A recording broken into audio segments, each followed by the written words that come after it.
In 2004, scientists discovered a potentially dangerous asteroid named Apophis and initially estimated a 2.7% chance it would collide with Earth on April 13, 2029. This asteroid, over 1,000 feet wide, is currently on a course toward Earth. It's large enough to obliterate an entire city, causing significant concern among the general population. However, as we studied it more closely to refine our predictions, it became apparent that our initial calculations were incorrect, and there's no risk of Apophis hitting Earth within the next century.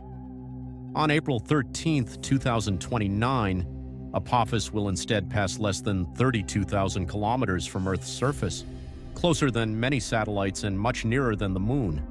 It's a near miss, but we'll be fine. In 1986, the world saw the worst nuclear disaster ever recorded, a meltdown of a nuclear reactor at Chernobyl.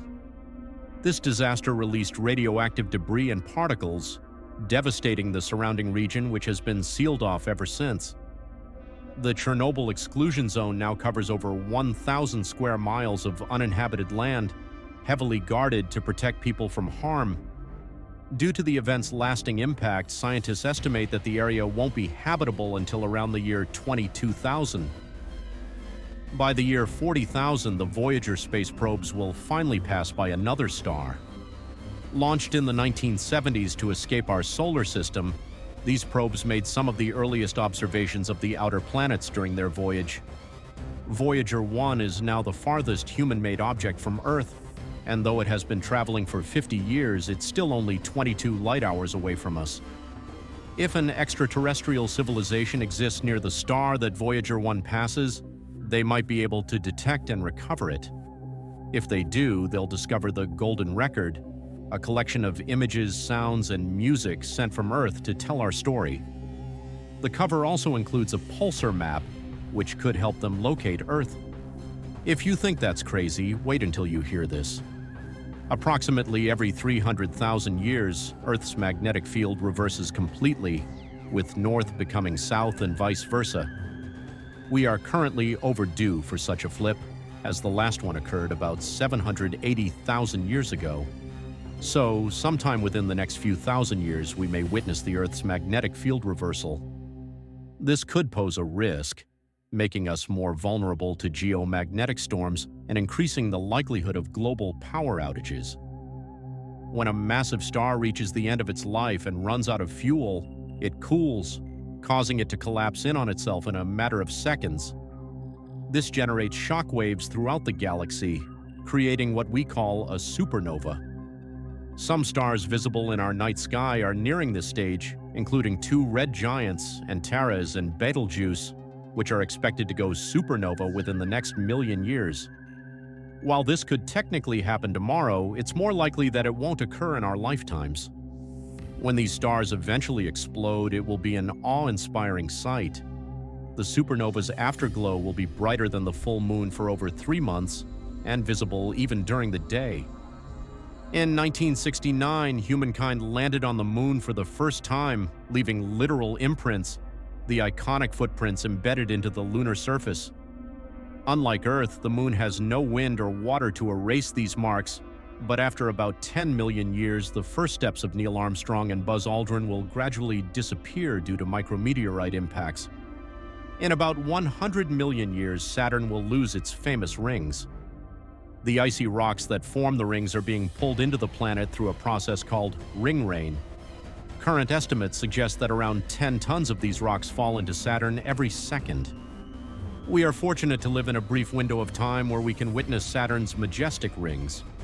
However, don't be too saddened. Another planet will form new rings. In around 40 million years, Mars's gravity will tear apart its closest moon, Phobos. The resulting debris will form a ring system around Mars. Earlier this year, NASA's Perseverance rover captured stunning footage of Phobos eclipsing the Sun from the surface of Mars. In the future, this won't happen anymore, so hopefully potential humans on Mars will witness it before Phobos disappears. 66 million years ago, a 10-kilometer-wide asteroid struck the Gulf of Mexico, wiping out the dinosaurs. According to simulations, events like this are predicted to occur roughly every 250 million years.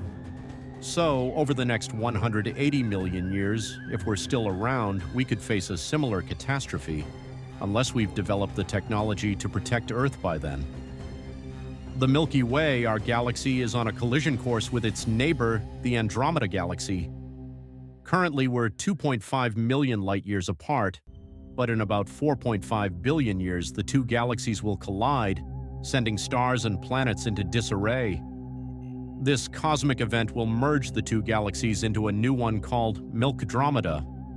The supermassive black holes at the center of each galaxy will eventually merge, releasing more energy than every star in the observable universe combined. While this sounds terrifying, the night sky will be spectacular. In 2 billion years, Andromeda will be visible in our night sky, growing closer. By 3.75 billion years, Andromeda will dominate the sky, and 100 million years later, it will be filled with the light of newly formed stars. Every year, the Moon moves about 2 inches farther from Earth, causing our rotation to slow. Although 2 inches may not seem significant, over billions of years, it adds up. When Earth was young, a day lasted just 5 hours, but as the Moon has slowly drifted away over the last 4.5 billion years, Earth's rotation has slowed, giving us the 24-hour day we know today. If the Moon continues to move away at this rate, in 4.5 billion years, each day on Earth will last about 43 hours. Stars have finite lifespans, and one day our Sun will die. In about 5 billion years, when the fuel in its core runs out, the Sun's life will come to an end. With no hydrogen left to fuse, gravity will take over, compressing the core and causing the Sun to expand. It will become so large that it will engulf all of the inner rocky planets, including Earth.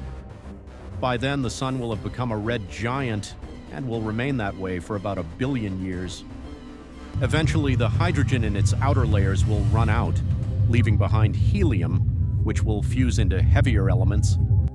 This process will cause the Sun to shrink into a white dwarf about the size of Earth, where it will remain, slowly cooling over billions of years.